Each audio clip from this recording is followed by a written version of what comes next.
So RFK Jr. took over at the Trump rally in Arizona, and what he said next shocks everyone, okay? And really, before we get into this clip, this just proves everything that we've been saying this entire time, that the Democratic Party is at war within itself. Like, everybody's leaving. AOC is not supporting Kamala Harris. RFK endorses Trump and says what he's getting ready to say at the Trump rally, and it's really exactly what it's just more confirmation, really, that the Democratic Party with its woke BS agendas is ridiculous, okay? And it's unsustainable, okay? America cannot go another 4 years of this nonsense. And keep the Transformers to the cars, not the kids, all right? And all this other nonsense. We got the Decepticon Dems. God bless them. You still got to pray for them and all, but it's crazy. It's crazy. Anyways, if you're new here, welcome to the King Squad, the best reaction channel on YouTube. And if nobody told you today, I'll be having a great day. And as always, thank you to each and every single one of you guys who keeps me updated, likes and shares these videos, comments and subscribes, and emails me and all that great stuff, and donates to the channel. Nothing goes unnoticed, and everything is appreciated. And that's it. Let's get into the clips. Let's go. A few hours after the assassination attempt at Butler, I got a call from a safe food advocate named Kelly Means, who's been fighting for many years to try to end the corruption at CDC and FDA and USDA. And these institutions, these regulatory agencies, are actually run by the big food processing companies, the big ag and the chemical companies that they're supposed to regulate. And he said to me that he'd been advising me for many years and on my campaign. And he told me that night that he was also advising President Trump. And he asked if I would talk to President Trump. And I said, of course. And about a few minutes later, I got a call from the president. And we talked. We had a very good talk. And then he invited me to come see him the next day. And I went to Minneapolis and saw him. We met again a couple of weeks later in Florida. And we talked not about the things that separate us, because we don't agree on everything, but on the values and the issues that bind us together. And one of the issues that he talked about was having safe food and ending the chronic disease epidemic.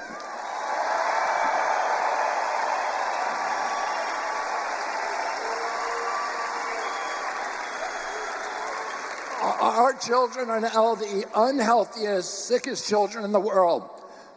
Don't you want healthy children? And don't you want the chemicals out of our food? And don't you want the regulatory agencies to be free from corporate corruption? And that's what President Trump told me that he wanted. He also told me that he wanted to end the grip of the neocons on U.S. foreign policy.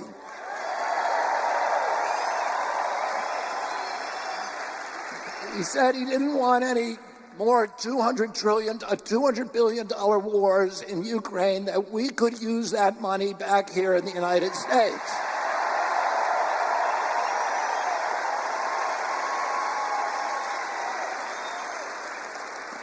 And the best way to build a safe America is to rebuild our industrial base and rebuild the middle class in this country. And don't you want a president who's going to get us out of the wars and who's going to rebuild the middle class in this country?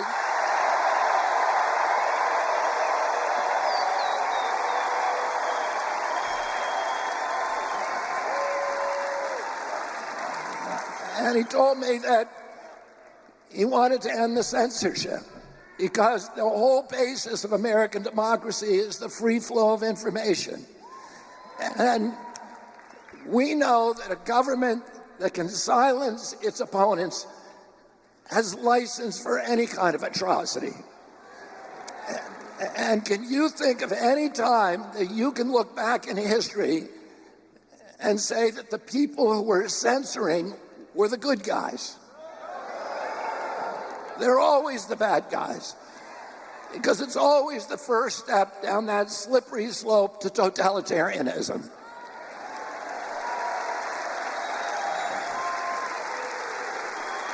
And don't you want a president who's going to protect America's freedoms?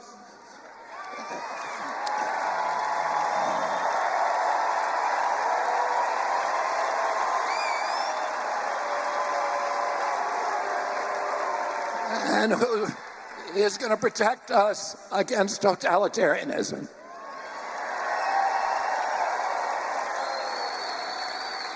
And I want to ask you again, don't you want a safe environment for your children? Don't you want to know that the food that you're feeding them is not filled with chemicals that are going to give them cancer and chronic disease? And don't you want a president that's going to make America healthy again?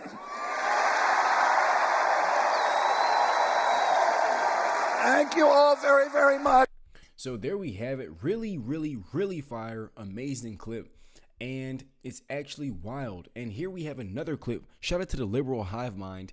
And it's absolutely just crazy. He just went off at the Trump rally, and the Kennedys are pissed. To my understanding, the Kennedys are pissed. They're saying that he turned his back on the Kennedys, when, you know, a lot of us are saying that the Democratic Party may have turned their back on him. And he's pissed. He's pissed. He's tired of this stuff, and he sees that Trump is all about common sense, and he's got a real plan for change. So that's that. Let's get right into this clip, and we'll talk more after. Gonna do? What does it mean? That's the question. We got some stuff to get into, so let's roll the tape. Alright folks, so firstly, why am I confident to make this video? Well, it's actually very simple. Like I said in the intro, RFK Jr. is pissed off. I thought it went really well. I mean, I shouldn't be here right now. The DNC is in Chicago talking about their commitment to voting rights, and well, they're spending, you know, tens, maybe hundreds of millions of dollars to keep me off the ballot. I was raised in the Democratic Party. My father, Robert Kennedy, my uncle John Kennedy, at a time when the primary thrust of the Democratic Party in that era was to make sure that every American could vote. There were people in our country who were being denied the right to vote, and that every American could vote for the person they wanted. There's 1 million people in this country who signed petitions trying to get me on the ballot. 145,000 at least people here in New York State who say they want to see me on the ballot. Why is the Democratic Party trying to disenfranchise those people? You know, what's happened to the party? I don't think my father would recognize this party, and I don't think my uncle would recognize this party. Now, after seeing that clip, I don't think it's crazy to make that leap. I'm pretty sure I am quite confident that RFK Jr. is going to join forces with Trump. And obviously, you don't have to be a rocket scientist to realize that that alone, that endorsement, that teaming up, could potentially spell doom for Kamala Harris's chances heading into 2024. You know, the facts are simple here. We don't have too many polls to really show us what the full impact is going to be, but the trend itself has been clear, and it's been clear since day one. Now, I have one poll that I can show you guys from early August, back I believe on the 3rd of August, that I think really shows what I mean. This poll was conducted by HarrisX, and I know a lot of people want to instantly disregard it because it's an older poll, but the reality is that this poll was conducted in the midst of Kamala Harris's little honeymoon blitz. The effect of an RFK Jr. dropout is absolutely clear. Here you have a three-way race where Kamala Harris is winning, and then the moment it goes to head-to-head, all of a sudden the race flips. And while this poll I think really helps solidify the point because it's so visual and it's quite a significant shift, once all those third-party candidate supporters are forced to have to actually make a choice between the two candidates, you really see the way the cookie crumbles on this one. But again, it's not just this poll, it's the broader trend at large. The reality is Kamala Harris is performing better on a 5-way ballot than she is in a head-to-head against Trump. You could see it on the averages. In a 5-way race, Kamala Harris on average leads by 2. In a head-to-head race, based on the average data, she's up by 1.5. This means once RFK Jr. or any third-party candidate is removed from the equation, Trump gets a bump. But now you might be thinking, well, it's a half a point. Who really cares? Well, folks, half a point is a enough to win the Electoral College. And as we know from previous elections, Democrats being up 1.5 points nationally 3 months out of Election Day, well, that doesn't exactly justify a bullish electoral outlook for the Democrats here. They're not in a good position. And the reality is Donald Trump has a clear path towards victory, a very obvious path straight through the Rust Belt. He still only has to win one state, and he's competitive in the 3 main states, Pennsylvania, Wisconsin, and Michigan. He's leading in 2 and barely trailing in 1. And so it's already bad for Kamala Harris, and now RFK Jr. is slated to possibly make it even worse. This is going to be bad news for the Democrats. And not just based on these old metrics, but just in general in terms of the news cycle. You know, all of a sudden, everybody's talking about this. All of a sudden, there's more substance to a lot of the claims that Trump has made. You know, Trump is supposedly a pariah. You don't want to go anywhere near him. Everything he says, it's all conspiracy theories. He just wants to play the victim. Well, now that there's a lifelong Democrat from a historic legacy political family essentially teaming up with Trump and saying the exact same thing, delivering a similar message, and not delivering that message as a partisan shill just defending Trump. For the most part, RFK Jr. actually isn't even speaking through Trump's experience, but rather through his own. And that right there, I think, is what adds so much more substance to the whole thing. You know, Donald Trump could say political persecution, this, that, and the other. They're trying to pull me off the ballot. They're trying to do all these things to me. But a lot of people will be quick to disregard it, especially considering the media's impact in the public conversation. But now all of a sudden, it's not just Trump. It's RFK Jr. saying the same thing. Actually, what they're doing to Trump, they've been doing to me. And if RFK Jr.'s message is that Kamala Harris and the Democrat Party, the undemocrat party, must be stopped for the good of the nation, but most importantly, because it's the ethical thing to do, well, all of a sudden, your campaign now has way more hype and way more substance. And of course, what do the people want to see, and especially libertarian and independent-minded voters, people who need to be convinced, they want to see unity. You know, that was the whole shtick back in 2020. Joe Biden ran a unity ticket. He kept saying the same thing. I'm going to be a president for both Democrats and Republicans. Now, obviously, that didn't pan out, but the point still remains, the point being that clearly there's demand for a unity ticket. And right now, that unity ticket isn't Kamala Harris. It's not the Democrat ticket. I mean, for Pete's sakes, is this unity to you? Because we know that Donald Trump would sell this country for $1 if it meant lining his own pockets and greasing the palms of his Wall Street friends.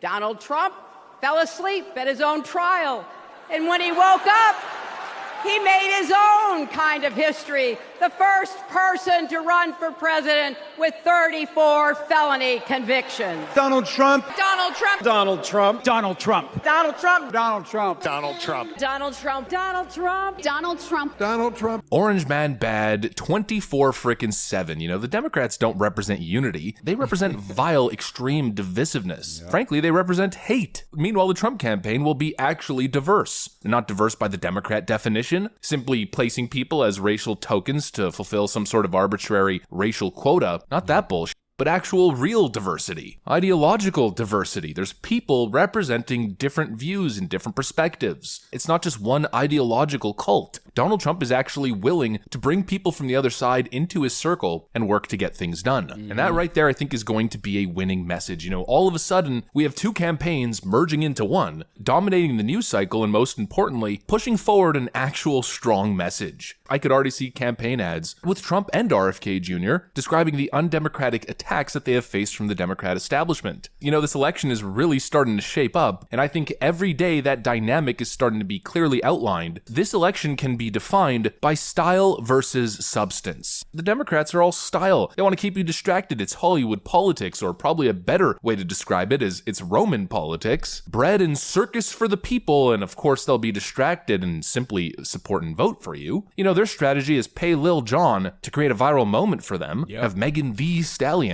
shake her lady bits, free stuff including free vasectomies and abortions, and of course rap concerts. Meanwhile, the other side actually has a message, and a seriously potent message at that. And now we're talking about adding much more depth and more credibility to the argument, and could it come from a better person? Robert F. Kennedy Jr., a man of Kennedy legacy. You know, if anybody knows about abuse of power and shady government operations, it's the Kennedys. We've got an amazing opportunity here. I mean, a possible recipe for tremendous success. I think that's quite evident. I don't even really need to over-explain it. And just to finish off this video, I want to show you guys this last little bit of information here.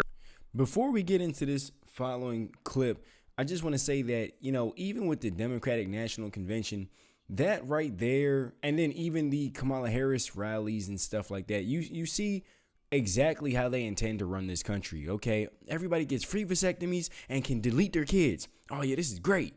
You can delete kids like we pop popcorn. And so then, boom, deleting kids, vasectomies, ending bloodlines and all this other kind of stuff.